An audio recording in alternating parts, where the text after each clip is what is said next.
With a rich culture and long history, Spain is a beautiful place to explore in Europe. Each year it attracts around 100 million international visitors, each flocking there for its warm sun, stunning architecture and attractive lifestyle. When you sit on its beaches, breathing in the salty sea air and feeling the sand between your toes, it doesn't exactly invoke the usual backdrop for a ghost story.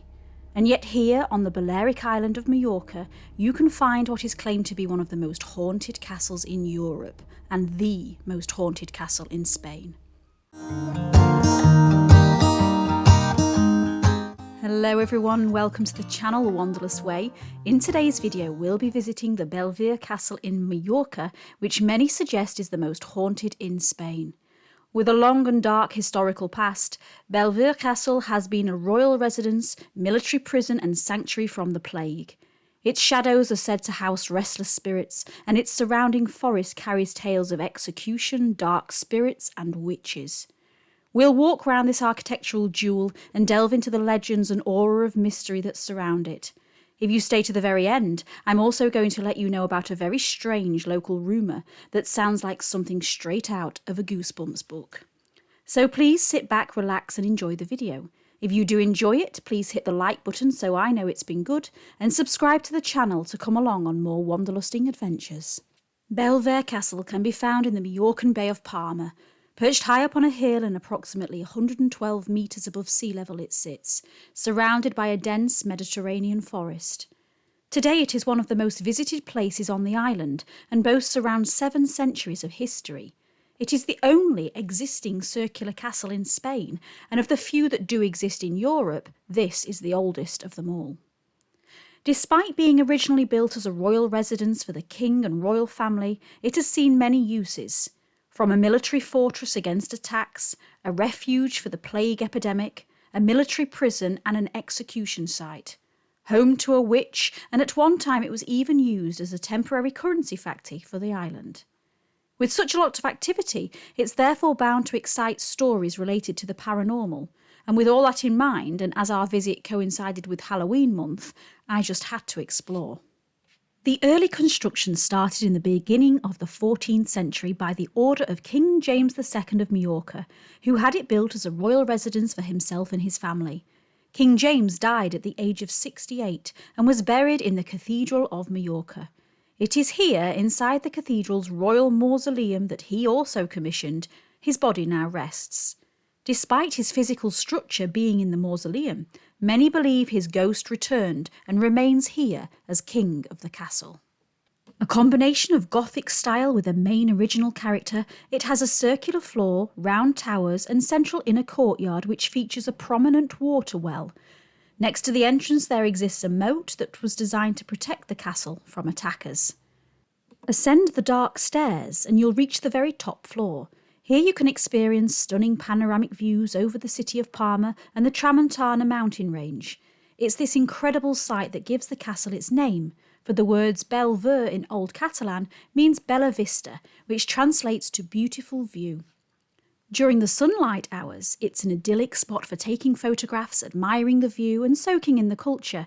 But as nighttime falls and the shadows flood the walls, it becomes a place of fear, where from the blackness of the night the dark echoes of the past are awakened. It is here at the very top of the castle where many ghostly experiences have been recorded. It's no surprise really, because what you are seeing now is the Homage Tower. Separated from the other towers, inside it encloses a dark dungeon in which a trapdoor leads to the olla or pot. Numerous prisoners were thrown into this perilous pit, where they were left to swelter in the summer heat or freeze in the winter. A truly horrible death. We weren't able to step inside, but accounts reveal that graffiti marks on the walls remain today as a final remembrance of these restless souls.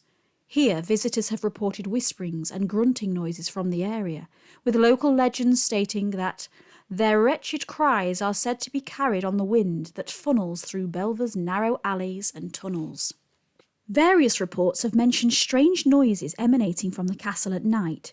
Could it be the ghost of King James II, who supposedly imprisoned his own son in the tower as some kind of punishment? The young prince was said to have died as a result of this, thus becoming another soul lost to the castle. This all seems very theatrical, however, and in all honesty, I was unable to find any historical evidence to support this legend. If you have any information about King James II of Mallorca killing his son, please let me know in the comments. When the castle acted as a prison, hundreds of soldiers spent their last years within the walls.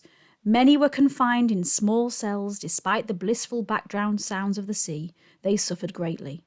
Torment and torture at the hand of their jailers was common. Eventually they went crazy or died from their injuries, which most likely to have been inflicted by whips or hot pokers. Noises of chains and shackles being dragged across stone floors alongside heart-wrenching cries are also commonly reported. After the 1936 violent uprising known as the Battle of Mallorca, 800 political prisoners were locked away here. They were forced to construct the road that today gives access to the castle. Many of these perished as a result of this backbreaking slave labour.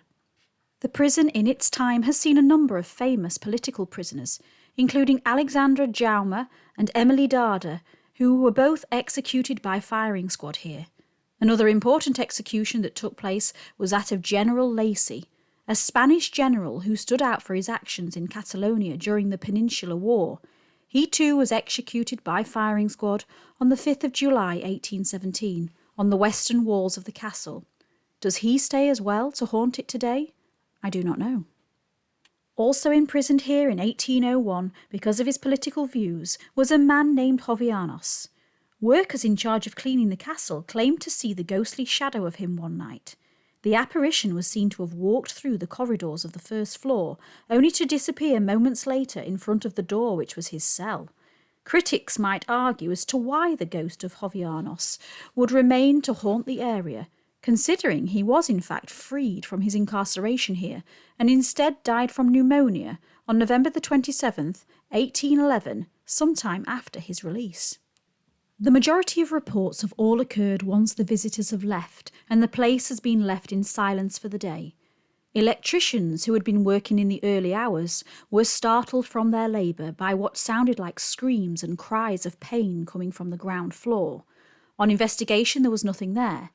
Night guards have complained of a feeling of being watched, with sounds of footsteps following them and the cold touch of a hand on their shoulder in the area that houses the Roman sculpture collection. When the castle was constructed, rock from the hill was used for the building. Therefore, deep below its floors are a labyrinth of caves which were tunnelled out by the workers when quarrying the rock. Although once open to visitors, they are now closed to the public. They too are alleged to be an area with a thin veil between our world and the afterworld. Archaeologists who visited reported to have heard footsteps behind them, only to hear them disappear when they turned round. Other visitors have reported a woman's cackling laughter and burning, crackling sounds like that of a campfire. On investigation, nothing was there. Whether it's haunted or not, it's a no-go zone for a regular visitor like myself. But it's not just the caves and buildings that lay base for these stories, for surrounding the area is a huge forest that visitors can walk through to meet its entrance. A trail of steps opens up the steep incline that takes today's sightseer through a dense wooded area towards the castle gates. In 1931, the castle and its forests were delegated by the city of Palma and became the museum of the city's history we see today. Although now, with its refreshing aroma of pine and a gentle sea breeze to distract you, it could be easy to forget the atrocities that once happened here.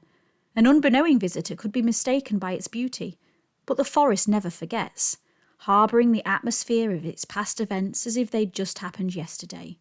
There are many areas here where the executions of the prisoners took place, and for this reason, and another that I'll go into in a second, the forest is said to be as haunted as the castle itself. Locals warn that only a brave soul dare walk through once the sun begins to set. Mallorcan legend tells of a time when the forest was home to a powerful witch known as Joanna.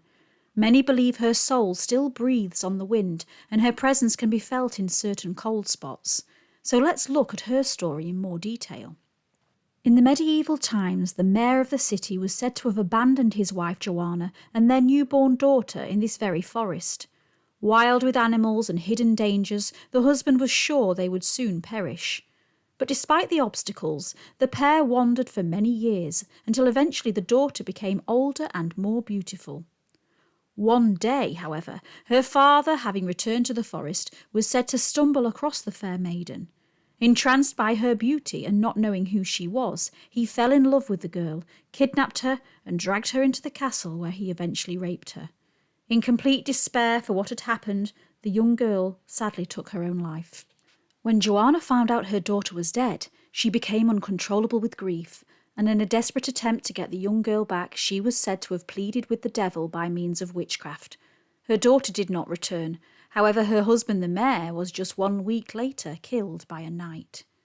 For the rest of her days, Joanna is said to have lived in a cave just below the castle, the entrance covered by a dead fig tree. Locals believed her to have had magical powers, and rumours spread that she was known to invite passers-by to eat poisoned figs, which she carried in a basket. One day, a young humpbacked boy was passing and witnessed Joanna dancing round a fire. Rather than running in fear from her, the curious boy joined in on the festivities. Joanna, said to be amused by his enthusiasm to participate, removed the boy's hump by witchcraft. She later implanted the hump in the chest of a man who was rude to her. Eventually she herself died in the forest, and so the local legend ends. Or does it? Were the noises in the caves of the cackling woman, maybe Joanna? Could the witch of her still reside amongst these trees? For some believers in local folklore, yes it could. One day a group of travellers were passing through the forest. They were unaware of the previous strange happenings or the history that surrounded the area. Daytime soon turned to dusk, and the group decided it was a good place to settle for the night.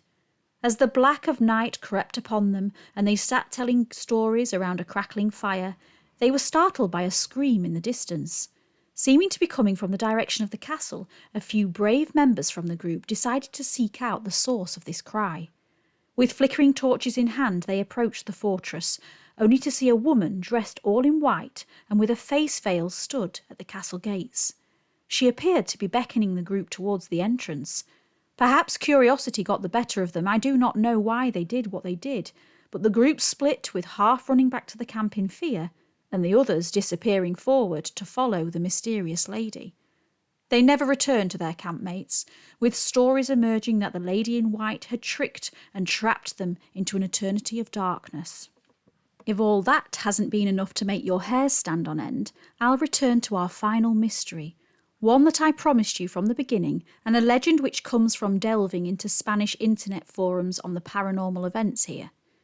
The story tells that hidden under the keep of Bellver Castle is a secret laboratory which few have seen with their own eyes, and many who wish they never do. It is said that here in this dusty, undisclosed lab there contains 3 jars, all filled with formaldehyde and each containing a creature. The first is said to house an unborn fetus, the second a newborn, and the last a chilling, lifeless being with hair and nails that continue to grow and with skin that continues to age. It is rumoured that only a handful of people have witnessed the specimens hidden below Bellver Castle, and many that have heard the stories protest them as lies or a terrible practical joke. Perhaps a story from the imaginations of some of the many school children that have enjoyed a visit here. Or perhaps it's just another reason that gives this castle its title as the most haunted in Spain. So that's it for today, folks. Thank you so much for watching the video. If you have any comments, please do leave them below. And if you've enjoyed the episode, you can help me out by hitting that like button, which will help the channel to grow. Feel free to subscribe to the Wanderlust Way if you're brave enough to come on more adventures like this.